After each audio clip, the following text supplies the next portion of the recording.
सैयदना उमर फारूक, मेरे नबी पाक अलैहिस्सलाम ने फरमाया फरिश्ते 950 साल मेरे उमर की शान बयान करें तो खत्म नहीं हो सकती। इतना बड़ा शख्स उमर फारूक, इतना बड़ा आदमी। एक दिन ऐलान किया उमर फारूक ने, लोगों मस्जिद में आओ, बात करनी है।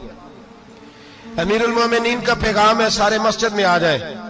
खचाखच मस्जिद नबी सहाबा से भर गई। और ऐसा जब ऐलान होता था तो सहाबा दौड़ के आते थे, शायद को जंग है, शायद किसी ने हमला कर दिया है, शायद कोई नई बात है। दौड़े आए लोग, मस्जिद नबी खचाखच भर गई। सैयदना फारूक आजम रदी अल्लाह तआला अन्हु मिंबर पे बैठे।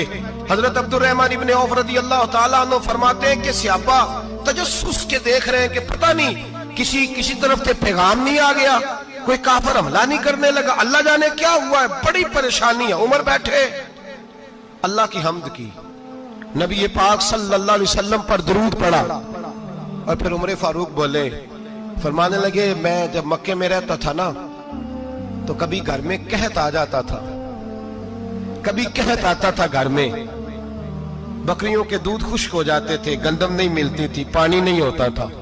तो फरमाया मेरी अम्मा मुझे खाला के घर भेज देती थी। कबीला बनु मखजूम, उस कबीले में मेरी खाला की शादी हुई थी तो वो मालदार लोग थे, उनके पास ज्यादा बकरियां, ज्यादा ऊंट, ज्यादा गायें, ज्यादा खेत थे।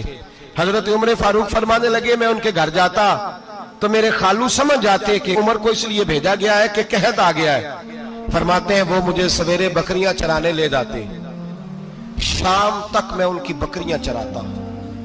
अमीरुल मोमिनीन उमर, एक तरफ मसला यह है कि कैसर और किसरा की दीवारें हिल रही हैं उमर के नारों से, और इधर उमर मिंबर पे बैठ के खुतबे दे रहे हैं। फरमाते मैं बकरियां चराता, शाम तक खाला के घर जाके मजदूरी करता, और फरमाते शाम होती तो एक मुट्ठी किशमिश मुझे देते वो। आप फरमाते मैं बड़े कद वाला था, एक मुट्ठी किशमिश मिलती है, कभी एक मुट्ठी खजूरें, मैं शाम को खा के सो जाता। कई महीने यूं ही गुजरते तो मेरी अम्मा का पैगाम आता कि हालात सही हो गया, मेरे बेटे को भेज दो। ये बात कही, हजरत उमर रोने लगे और फिर कहने लगे, अब वो वक्त आया है कि लोग मुझे अमीरुल मोमिनीन उमर कह के पुकारते हैं। बस ये दो बातें की। उमर ने कहा चलो जोहर का वक्त हो गया, अजान पढ़ो, उठो नमाज पढ़े, उठो। अजान हुई, इकामत हुई, जनाब उमर ने नमाज पढ़ाई, लोग चले गए तो सैयदना अब्दुर्रहमान इब्न औफ यराना था जनाब उमर से, बाजू पकड़ के कहने लगे, उमर सियाना बंदा यार तू, ये दो बातें सुनाने के लिए इतना मजमा इकट्ठा किया था, ये दो बातें कहने के लिए कि मैं खाला के घर जाके मजदूरी करता था तो एक मुट्ठी किशमिश मिलती थी, एक मुट्ठी खजूरें, ये कहने के लिए कि मैं बकरियां चराया करता था।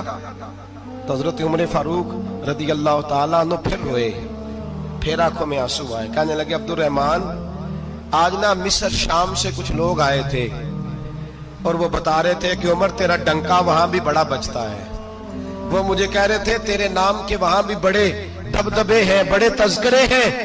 तो मेरा नफ्स मुझे कह रहा था, उमर देखा तू यहां बैठा है और वहां तेरे नाम का शोर हो रहा है, मुझे इसने बड़ा किया है।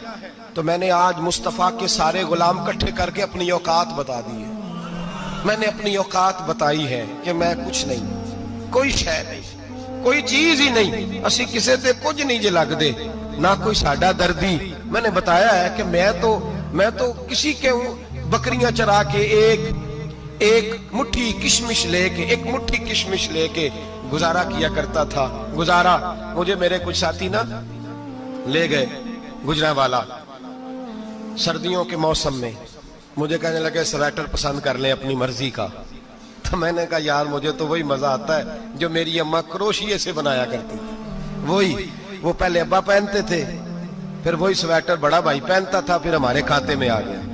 और फिर उसकी तारीफें होती थी गुर्बत छुपाने के लिए, उसकी तारीफें होती थी, बड़ी मेहनत से बना है जी, क्या बात है, बड़ा गर्म है, तो अब छोटे भाई को दे दिया जाए। हमने कहा वही जमाना देखा है, वही रंग देखा हुआ है और उस पर फख्र है। अब तो लोग जब कुछ हो जाता है ना, दो चार लोग जानने लगते हैं तो लोग फटाफट दावा कर देते हैं खानदानी रईस आज़म हूं, बड़ी बात है। ऐसी कोई बात नहीं, जिसको अपना आप याद रहता है उसे खुदा भी याद रहता है, जिसे अपना आप याद रहता है उसे रसूलुल्लाह भी याद रहते हैं, जिसे अपना आप याद रहता है उसकी नजर में दूसरे लोग भी कुछ होते हैं, मैं उम्रे के लिए, हज के लिए जाता रहता हूँ, रब मुझे اپنے فضل سے بلا لیتا ہے. تو میں ایئرپورٹ سے نیچے اترا تو ایک صاحب میرے جاننے والے تھے, دوڑ کے آئے اور مجھے کہنے لگے کیا بات ہے, سنا ہے اس دفعہ آپ سعودی ایئر لائن سے آئے, سیدھا مدینہ شریف آئے, کیا بات ہے آپ کی؟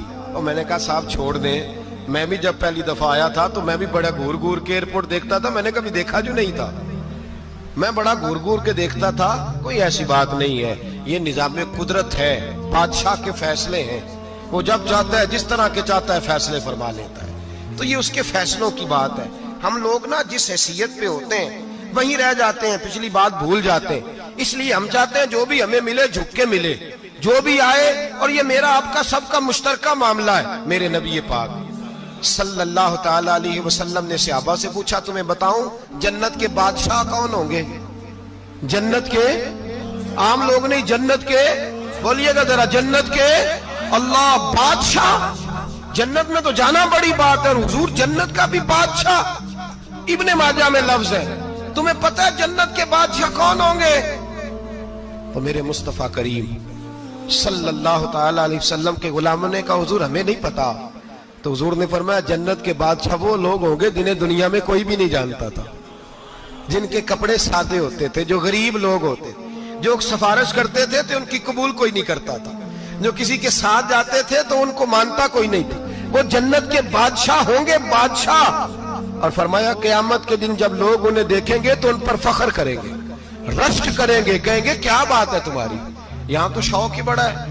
غریبوں نے بھی پوسٹر بنائے ہوئے ہیں, ڈاکوؤں, لٹیروں, چوروں کی تصویروں کے ساتھ لگوائے ہوئے, اپنے آپ کو بڑا کرنے کے لیے. عاجزی اختیار کریں, عاجزی اختیار کریں, اپنے آپ کو مٹانے کی کوشش کریں. رب کریم کے بندے آگے بڑھ بڑھ کے اپنا آپ دکھاتے نہیں, بڑا شوق ہے, پہلے فوٹو کھچا لو, باقی باتیں بعد میں ہوگی, پہلے ویڈیو بنا لو, باقی کچھ اور بعد میں ہوگا. پہلے اب تو پرسوں ترسوں مجھے ایک مولانا کہنے لگے کہ آپ سے میں نے, وہ یہاں جمعہ پڑھنے آتے ہیں کبھی کبھی, میرے دوست ہیں, کہتے ہیں آپ سے میں نے سنا تھا کہ اگر کوئی, اس نبی پاک کا فرمان ہے, اگر کوئی نذرانہ دے تو اس کو لے لو, اگر کوئی تحفہ دے تو اس کو, حضور نے فرمایا لے لو اگر تمہیں کو دیتا ہے, اپنی مرضی سے, مانگنا منع ہے, کو دے دے تو لے لو, ورنہ ایک وقت آئے گا تم مانگو گے تمہیں ملے گا نہیں, جب کو دے دے تو لے لو. کہنے لگے آپ نے کہا تھا کو دے دے, تو اس وقت سے میں کوئی سوٹ دیتا ہے مجھے میری مسجد کا نمازی تو میں لے لیتا ہوں, کوئی مجھے کوئی اور شے دیتا ہے تو میں آپ سے سن کے, تو اگر میری مسجد کا نمازی سوٹ پکڑاتے ساتھ فوٹو بھی کھینچے تو پھر میرے لیے کیا حکم ہے, وہ خوشبو کی ڈبی دیتے ہوئے ساتھ فوٹو بھی کھینچے, پھر میرے لیے کیا حکم ہے. کہنے لگے رمضان میں یہ حال ہوا ہے کہ لوگ کپڑے دے رہے تھے اور فوٹو کھینچ رہے تھے, کیا چکر ہے, کہاں چلے گیا. غریب آدمی کی عزت نفس کو کچل ڈالا پکڑ کے, ایک جوڑا سال کے بعد امام کو دیا, اس کی بھی تصویر کھینچ کے فیس بک پہ دے ڈالی. یہ ہماری آج